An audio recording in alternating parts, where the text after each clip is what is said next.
దేవుని అత్యంత శ్రేష్టమైన ఘనమైన నామానికి మహిమ కలుగును గాక. ప్రభునందు ప్రియులరా, ప్రభునామంలో మీ అందరికీ మరొక మారు హృదయపూర్వక వందన శుభములు తెలియపరుస్తున్నాం. దేవుని మహాకృపను బట్టి మరో ఉదయకాల సమయంలో మీతో కలిసి దివ్యమైన దేవుని యొక్క వాగ్దాన సందేశాన్ని ధ్యానం చేయటానికి ప్రభు మన ఎడల చూపినటువంటి మహాకృపను బట్టి మేము సంతోషిస్తూ ఆనందిస్తూ దేవుని నామాన్ని గణపరుస్తూ ఆయన నామాన్ని కీర్తిస్తూ ఉన్నాం. నరుడు జ్ఞాపకం చేసుకునటానికి వాడు ఏ పాటి వాడు అయినప్పటికీ కూడా దేవుడు తన మహాకృపను మన ఎడల చూపిస్తూ ప్రతిదినం మనల్ని జ్ఞాపకం చేసుకుంటూ మన ఆయుష్ను పొడిగిస్తున్నటువంటి విధానం చూస్తే దేవుడిచ్చేటువంటి ప్రేమ, ఆయన చూపేటువంటి ఆధిక్యత ఎంతైనా గొప్పది. కావున ప్రియమైనటువంటి దేవుని బిడ్డలారా, ప్రతిదినం వస్తున్నటువంటి కార్యక్రమాల చేత మీరు బలపరచబడుతూ దీవించబడుతూ ఉన్నారని మేము నమ్ముతూ విశ్వసిస్తూ ఉన్నాం. రండి, ప్రతిదినం లాగానే దేవుడు ఈ దినానికి కూడా ఒక మంచి లేఖన భాగాన్ని మన కొరకు దాచి ఉంచాడు. దాన్ని ధ్యానం చేద్దాం. మీ పరిశుద్ధ గ్రంథాలను నాతో పాటు తెరిచి అపోస్తలుడైనటువంటి పౌలు ఫిలిప్పీలకు రాసినటువంటి పత్రిక 4వ అధ్యాయం, అపోస్తలుడైనటువంటి పౌలు ఫిలిప్పీలకు రాసినటువంటి పత్రిక 4వ అధ్యాయం 4వ వచనాన్ని దిన ధ్యానం కొరకై చదువుకుందాం. అపోస్తలుడైనటువంటి పౌలు ఫిలిప్పీలకు రాసిన పత్రిక 4వ అధ్యాయం 4వ వచనం ఏమంటున్నాడు? చదువుదామండి. ఆనందించుడి, మరలా చెప్పుదును, ఎల్లప్పుడూ ప్రభునందు ఆనందించుడి. మరలా చదువుతున్నాను చూడండి. ఆనందించుడి, మరలా చెప్పుదును, ఎల్లప్పుడూ ప్రభునందు ఆనందించుడి. దేవుడి పరిశుద్ధ లేఖన భాగాన్ని మనందరి వినికిడిలో దీవెనకరముగా ఆశీర్వాదకరంగా మార్చి మనందరి కొరకై ఈ దినముతో పరిశుద్ధాత్మ దేవుడు మనతో మాట్లాడి మనల్ని ప్రోత్సహించి ప్రోద్బలము నొందించి మనల్ని హెచ్చించి బలపరిచి స్థిరపరిచి ఈ దినమంతటి కొరకై మనందరితో మాట్లాడును గాక. ఆమేన్. క్రీస్తునందున్నటువంటి నా ప్రియ సహోదరి సహోదరులారా, దేవుడు చక్కని వాగ్దానాన్ని పౌలు గారి ద్వారా మనకి ఇక్కడ పరిశుద్ధాత్మ ప్రేరణ ద్వారా అందిస్తూ ఉన్నాడు. ఏమన్నాడయ్యా అంటే, ఆనందించుడి. పౌలు గారు మరలా చెప్పుదును, ఆనందించుడి. పౌలు ఈ పత్రికను చెరలో ఉండి భయంకరమైనటువంటి కష్టాల్లో, ఇరుకుల్లో, ఇబ్బందుల్లో ఉండి పౌలు ఈ పత్రికను రాస్తూ ఉన్నాడు. రాస్తూ ఆయన ఏమన్నాడంటే, ఇదిగో మీరెల్లప్పుడూ కూడా ప్రభునందే ఆనందించండి అంటున్నాడు. ప్రియమైనటువంటి ప్రియ సహోదరి సహోదరులారా, ఈరోజు ఆనందం, సంతోషం అనేది ఎక్కడ ఎవరికి దొరుకుతుందంటే దేవుణ్ణి విశ్వసించినటువంటి వాళ్ళకు మాత్రమే ఆనందం దొరుకుతుంది. దేవునికి నచ్చినట్లుగా బ్రతికే వారికి మాత్రమే సంతోషం కలుగుతుంది. ఇదిగో ఒక మనిషి జీవితంలో దేవుని మహాకృప ఉండాలి, ఆయన విస్తారమైనటువంటి ప్రేమ చూపించాలి, ఆయనకి ఇష్టం వచ్చినట్లుగా మనిషి బ్రతకగలగాలి.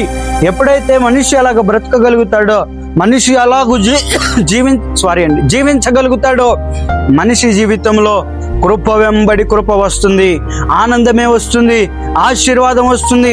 ప్రియమైనటువంటి సహోదరి సహోదరులారా, అందుకనే పౌలు అంటున్నాడు, ఎల్లప్పుడూ ప్రభునందు మాత్రమే మీరు ఆనందించండి. ఇదిగో అక్కడ దాని అర్థం ఏంటయ్యానంటే, ఇదిగో ఈ లోకంలో ఉన్నటువంటి ఆనందం అది అశాశ్వతమైనది, గతించిపోయేది. ఆనందం, ఆ సంతోషం తుత్యమైనది, పనికిరానటువంటి ఆనందం అది. ఇదిగో ఆ ఆనందం నీకు లోకస్తులు ఇచ్చేటువంటి ఆనందం, నీ బంధుమిత్రులు ఇచ్చేటువంటి ఆనందం, నీ చుట్టుపక్కల ఉన్నటువంటి వారు ఇచ్చే ఆనందం ఎలా ఉంటుందంటే కొంచెం సేపు బాగా ఉంటుంది, దాని తర్వాత ఇదిగో నీకు ప్రశాంతత లేకుండా చేస్తుంది. ఇదిగో ఇప్పుడు ఒక మానసిక వ్యాధితో బాధపడుతున్న దగ్గరికి వెళ్ళి, అయ్యా ఇదిగో వాడి దగ్గర ఒక నలుగురు ఉన్నప్పుడు నలుగురితో ఉండాలని ఎందుకు కోరుకుంటాడు తెలుసా? ఎందుకు భావిస్తాడు తెలుసా? నలుగురితో ఉండాలి, నలుగురితో నేను స్నేహం చేయాలి అంటే నలుగురు మాట్లాడుతున్నంతసేపు మాత్రమే ఆనందం కలుగుద్ది, నలుగురు మాట్లాడుతున్నప్పుడు మాత్రమే వారి జీవితంలో సంతోషం కలుగుద్ది, నలుగురు వారితో ఉన్నప్పుడు నవ్వుతూ ఉన్నప్పుడు మాత్రమే నవ్వుతూ ఉంటాడు. ఎందుకంటే మనిషి మానసికంగా కృంగిపోయాడు. ప్రియ సహోదరి సహోదరుడా, చెప్తున్నాను, ఇదిగో ఈ రోజుల్లో నువ్వు కృంగిపోయావేమో, నువ్వు నిరాశలో ఉన్నావేమో, నిస్పృహలో ఉన్నావేమో, చీక నా బ్రతికింతే అని నీ బ్రతుకు మీదే నువ్వు విభ్రాంతి చెంది విరక్తి చెందేటువంటి పరిస్థితుల్లో నువ్వు ఉన్నావేమో. దేవుడు మాట్లాడుతున్నటువంటి మాట ఏంటయ్యానంటే, ఇదిగో నీతో నేనున్నాను. ఇదిగో ఒక మనిషితో దేవుడు ఉండాలి, మనిషి సహవాసం దేవునితో ఉండాలి. ఎప్పుడైతే అలాగుంటుందో మనిషి దేనికి భయపడడు, భయపడవలసినటువంటి అవసరం లేదు, కృంగిపోవలసినటువంటి అవసరం కూడా లేదు.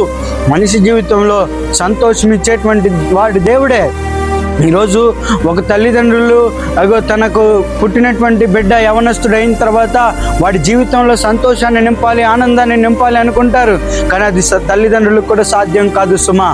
ఆనందాన్ని ఇచ్చి నీ కుటుంబంలో నీ కుమారుణ్ణి, నీకు ఇచ్చినటువంటి కుమార్తెను, లేదంటే ఇదిగో మీ కుటుంబంలో మీకు మధ్య ఆనందాలు సంతోషాలు ఉండాలి అంటే ఆ సంతోష ఆనందాలు ఇచ్చేటువంటి వాడు నా దేవుడు ఒక్కడు మాత్రమే. ఇదిగో అది ప్రతి మనిషికి సాధ్యం కాదు. ఈరోజు మనుషులంతా కూడా ఎటువైపు చూస్తున్నారంటే, ఇందాక నేను చెప్పినట్లు ఆ మానసిక వ్యాధి ఉన్నాడు మళ్ళీ ఆ నలుగురి దగ్గర నుంచి వెళ్ళిపోయి ఒంటరిగా ఉంటే ఆడికి ఎలా ఉంటుందంటే, ఏదో ఒక టాబ్లెట్ వేసుకుందాం చచ్చిపోదాం, ఇక నా బ్రతికింతే, లేదంటే ఏదో ఒక ఫ్యాన్ కూరి పెట్టుకుందాం చచ్చిపోదాం అని అనుకో. ఎందుకంటే వాడి వ్యాధి అలాంటిది, వాడి కృంగుదల అలాంటిది. కానీ దేవునితో ఒకసారి మనిషి పెన వేసుకొని జీవించడం మొదలు పెట్టాడా, దేవుని ఆ మనిషి ఆశ్రయపురంగా పెట్టుకున్నాడా, దేవునికి ఆ యొక్క మనిషికి సత్సంబంధం కలిగి జీవిస్తున్నాడా, అలాంటి మానసిక వ్యాధి కలిగినోడైనా, ఎటువంటి మానసికంగా బాధపడుతున్నటువంటి వాడైనా, ఎటువంటి దుఃఖకరమైనటువంటి పరిస్థితుల్లో ఉన్న నీ దుఃఖాన్ని మార్చి నా దేవుడు ఆనందాన్ని ఇవ్వగలిగినటువంటి వాడు. అందుకనే పౌలు అన్నాడు, నీ జీవితం మార్చి నీకు ఆనందం రావాలి అంటే నువ్వు ఎల్లప్పుడూ ప్రభువులో మాత్రమే జీవించు, ఎల్లప్పుడూ ప్రభువులో మాత్రమే నీ జీవితాన్ని కలిగి ఉండు, ఎల్లప్పుడూ ప్రభువులో మాత్రమే నువ్వు నిలవటానికి ప్రయత్నం చేయి. ఎందుకంటే నిత్యము నిన్ను నిలబెట్టి నీకు ఆనందాన్ని ఇచ్చి, నీ జీవితంలో సంతోషాన్ని ఇచ్చి, ఇదిగో నీ జీవితంలో ఆయన నిన్ను అద్దరికి చేర్చగలిగినటువంటి మహా గొప్ప దేవుడుగా ఆయన ఉన్నాడు. కావున ప్రభువునందు ప్రియులారా, మీరు గమనించండి, ఆలోచన చేయండి. మన జీవితాల్లో ఆనందాన్ని మనం వెతుక్కుంటున్నాం, కానీ దొరకనటువంటి పరిస్థితుల్లో మనం ఉన్నాం. ఆనందం కావాలా, సంతోషం కావాలా, ప్రభు దగ్గరికి రండి, ఆయన పాదాలు పట్టుకొనండి. ఆయన పాదాలు పట్టుకుంటే ఆనందం ఇస్తాడు, ఆయన పాదాలు పట్టుకుంటే సంతోషాన్ని ఇస్తాడు, ఆయన పాదాలు పట్టుకుంటే తిరిగి గొప్ప గొప్ప ఆశీర్వాదాలతో నింపుతాడు. అట్టి కృప దేవుడు మనందరికీ దయచేయను గాక. Amen, amen, amen. చిన్న ప్రార్థన. ప్రియమైన తండ్రి, పరలోకపు దేవా, యేసు క్రీస్తు ప్రభువా, నీకు వందనాలు. ఇదిగో నాయనా, పౌలు అన్నాడు, ఎల్లప్పుడూ నువ్వు కూడా ప్రభునందు ఆనందించండి. నీలో ఆనందం, నీలో సంతోషం, నీలో సంపూర్ణంగా తండ్రి నాయనా సంతోషం ఉంది. ఆ సంపూర్ణ సంతోషంతో మమ్మల్ని నింపి, మా కుటుంబాలను నింపి నడిపించండి. ఏదైనా పుట్టినరోజులు, వివాహ వార్షికోత్సవాలు, అయా తండ్రి, విద్య కొరకై సిద్ధపడి వెళ్తున్నటువంటి బిడ్డలు, ఎగ్జామ్స్ రాసిన బిడ్డలు, ప్రతి బిడ్డతో నీ ఆత్మతోడుగా ఉంచి, నీ బలమైన సన్నిధిని బిడ్డలతో మీరు ఉంచమని, నీ సహాయం దయచేయమని, అయ్యా నీకే వందనాలు. ఇదిగో తండ్రి, ఈ దినచర్య నీ నామానికి మహిమకరంగా, మాకు మేలు దీవెన ఆశీర్వాదకరంగా మలచమని యేసు ప్రభులు వారి పుణ్యనామను ప్రార్థన చేసి అడిగి వేడుకొని పొందుకొని ఉన్నాము తండ్రి. Amen, amen, amen. May God bless you all. May God bless our India. Amen.